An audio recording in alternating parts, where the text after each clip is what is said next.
Młody rolnik, kwota zwiększona do 200 000, czyli większe kwoty, ale zdecydowanie więcej obowiązków. W ostatnim naborze wpłynęło 7700, a tu jest ta alokacja na poziomie 500 wniosków. Ma być większy nacisk na ekologię, na działania prośrodowiskowe, zdecydowane ograniczenie produkcji.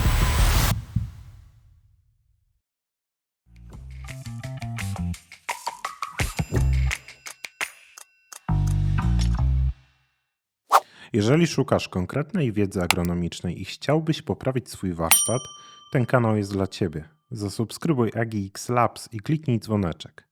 Bez ściemy i lania wody.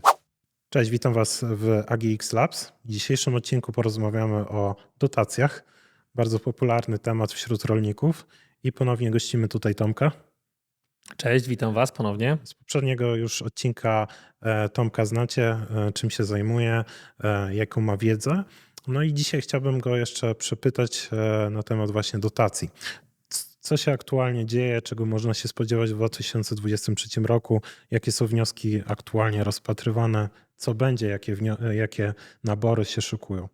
Właśnie, no to podzielmy sobie ten wywiad, Łukasz, może tą rozmowę na 2 etapy, albo nawet na 3. Co się wydarzyło, co jest rozpatrywane, co jeszcze będzie w ramach aktualnej, obecnej perspektywy i co nas czeka w przyszłości. Jeśli pozwolisz, to zacznę od tego, co się działo w ostatnim czasie i na jakim etapie jesteśmy. Aktualnie Agencja Restrukturyzacji i Modernizacji Rolnictwa zaczyna sprawdzać wnioski w ramach działania 6.4, czyli tzw. rozwój usług rolniczych, rozszerzony o leśnictwo, dezynfekcję oraz usługi melioracyjne. Ten nabór w tej rozszerzonej wersji cieszył się tak ogromnym zainteresowaniem wśród rolników, popularnością, że wpłynęło ponad 7700 wniosków. Jest to dużo. A dlaczego? Ponieważ agencja zaplanowała kwotę, która pozwoli pokryć finansowo tylko 2300 wniosków w tym momencie. Czyli jak ja składałem, jestem na 3500 miejscu. To na ten moment dostałeś walentynki list, że twój wniosek jest poza listą finansowaną. Co prawda, po moich też rozmowach z przedstawicielami ministerstwa, plany są takie, żeby wrzucić te wnioski do tak zwanej zamrażarki i jeśli pojawią się środki, które będzie można przesunąć, nie wiem, za pół roku, za rok, to takie plany będą. Ja również mam taką nadzieję, bo wielu moich klientów znajduje się poza tymi finansowanymi, no i liczą, że też zrealizują swoje inwestycje. Więc to się na pewno w tym momencie dzieje. Są również wydawane decyzje, ostatnie poprawki w ramach naboru na zakładanie działalności pozarolniczej. Czyli to 2 słowa o tym, co się działo w ostatnim czasie. I teraz skupmy się na tym, co się dzieje aktualnie. Luty, czyli ostatnie dni naboru na modernizację gospodarstw rolnych w ramach obszaru F. Tak zwana zielona energia, czyli fotowoltaika. Tutaj można wykorzystać dotację w ramach nowego limitu w kwocie 150 000 na fotowoltaikę. Fotowoltaika z magazynem energii, minimum połowa mocy z fotowoltaiki. Dobór mocy w ramach zużycia z faktur, także jest to dosyć proste rozwiązanie. Trzeba mieć tylko przygotowany projekt i ofertę od firm, które zajmują się takimi inwestycjami. Więc to modernizacja. Można też w ramach tego naboru korzystać z nawadniania pól, czyli inwestycje w nawadnianie. I to się w tej chwili dzieje. Mam osobiście nadzieję, że nabór zostanie przedłużony, aczkolwiek jeszcze w tej chwili nic w tym temacie nie wiadomo. A do którego mamy? Do końca miesiąca, czyli do końca lutego. To w ramach modernizacji. Za chwilę ma ruszyć nabór w ramach ochrony wód przed azotanami, czyli bardzo popularny program na zakup beczek oraz aplikatorów. Co ważne, zwiększona kwota do 150 000 dotacji. Czyli wszyscy, którzy chcą kupić beczkowóz, czy aplikator, czy beczkowóz z aplikatorem, bo to jest konieczność, mogą z tego programu skorzystać. wielkość urządzeń dobiera się do skali produkcji w gospodarstwie.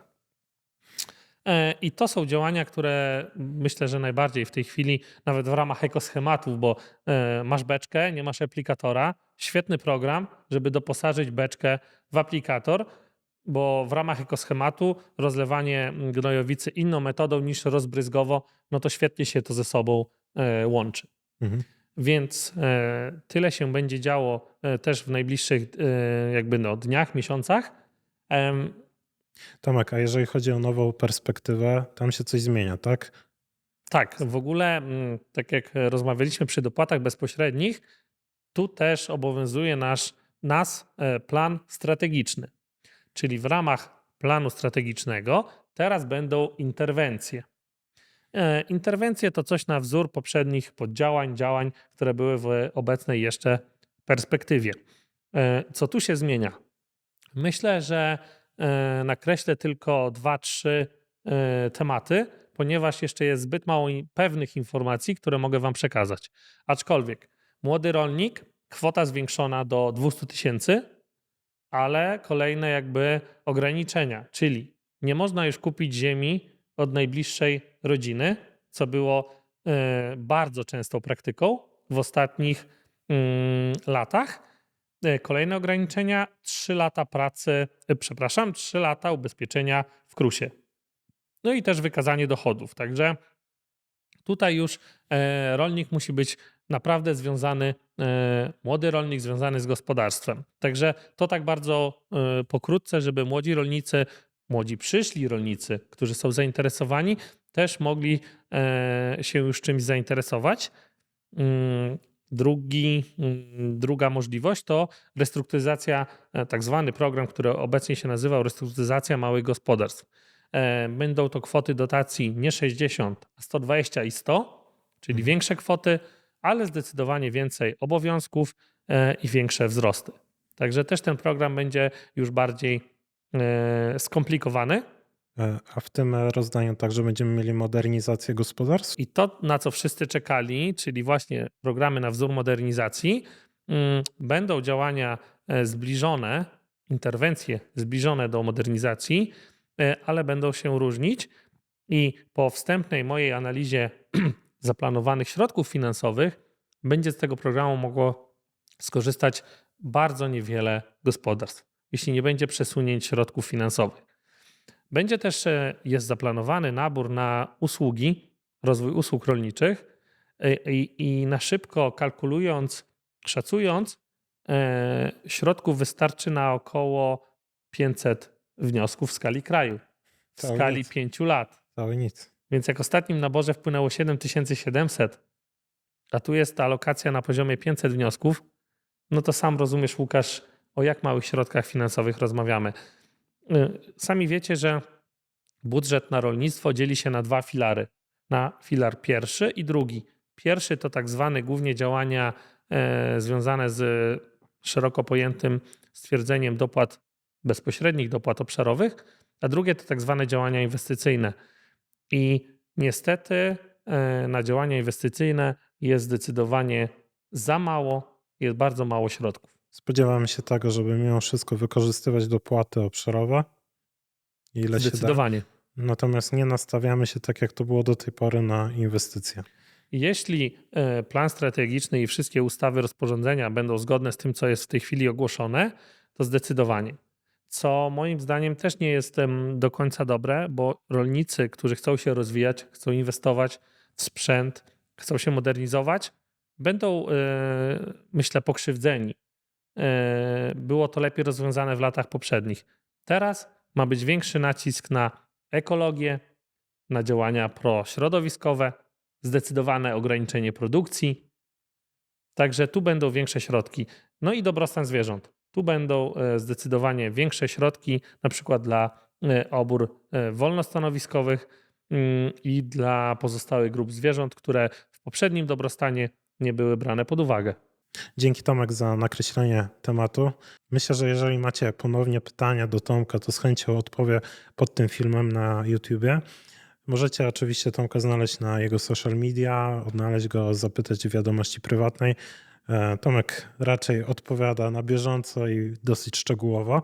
Zachęcam także do udostępniania tego filmu szeroko w sieci waszych znajomych, do subskrypcji oraz polajkowania nas na wszystkich social media. Daje nam to bardzo dużo motywacji do działania i do szerzenia prawdziwej, dobrej wiedzy rolniczej. Dzięki, Dziękujemy. Tomek. Do zobaczenia, cześć.